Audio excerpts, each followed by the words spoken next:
Bonjour à toutes et à tous. Aujourd'hui, on va parler volonté parce que c'est vrai que lorsque l'on entreprend, on a besoin de motivation, d'énergie pour agir, mais ce n'est pas facile tous les jours.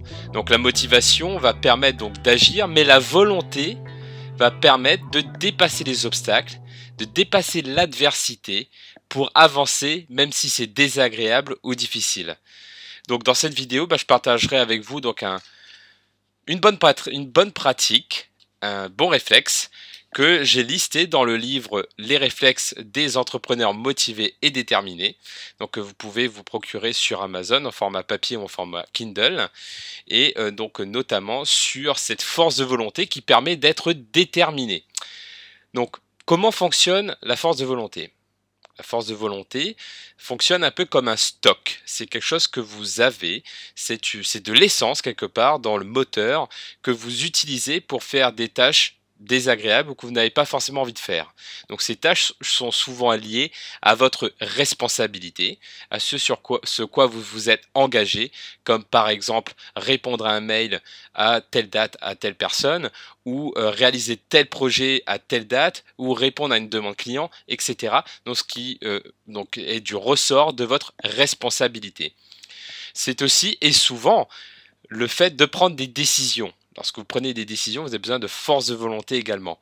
Donc plus vous allez prendre des décisions, plus vous allez faire des tâches liées à vos responsabilités, plus vous allez puiser dans ce stock d'énergie qu'est votre stock de force de volonté.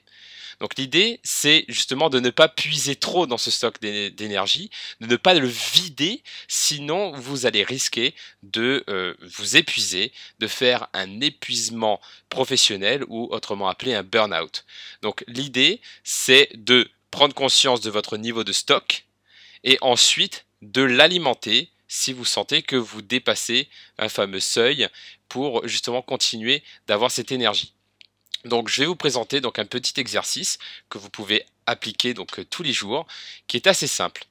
Donc l'idée est déjà de prendre conscience de ce qui va vous permettre d'alimenter votre stock de force de volonté. Parce que justement, oui, vous pouvez l'alimenter, comme par exemple la méditation, le repos, vos loisirs ou le sport, etc. Donc vous avez plusieurs activités qui vous permettent d'alimenter ce stock de force de volonté.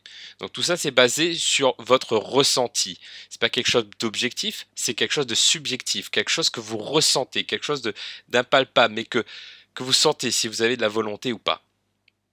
Donc voilà, la première étape, c'est de faire cette liste de toutes les tâches qui vont réussir à booster votre force de volonté.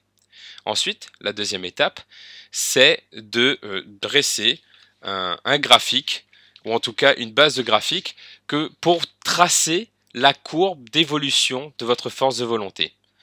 Donc comment vous allez le faire? Donc vous allez déjà tracer la base de ce graphique avec donc une première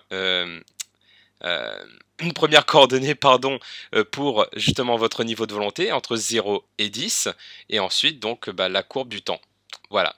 Donc une fois que vous avez ce graphique, vous l'alimentez. Donc pour cela, vous pouvez noter tous les matins et tous les soirs votre niveau de volonté ressenti. Donc là par exemple, vous avez le niveau du matin, ensuite le niveau du soir, etc., etc. Donc vous pouvez voir une évolution.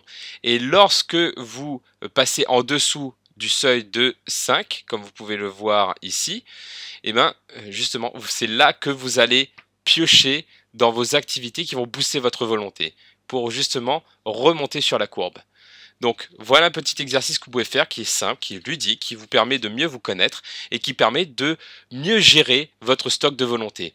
Donc j'espère que cet exercice vous a plu.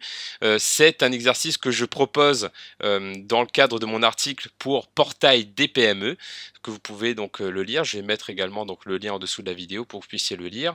Et sinon, vous pouvez, pour aller plus loin, lire le livre Les réflexes des entrepreneurs motivés et déterminés. Et je serai ravi d'échanger avec vous. Je suis avide de feedback pour voir ce que vous en pensez. Donc je vous remercie pour cette courte vidéo, pour l'avoir suivi. et pourquoi pas pour la partager si vous sentez que cet exercice pourrait être utile à d'autres personnes de votre entourage. Et je vous dis à très bientôt pour une prochaine vidéo.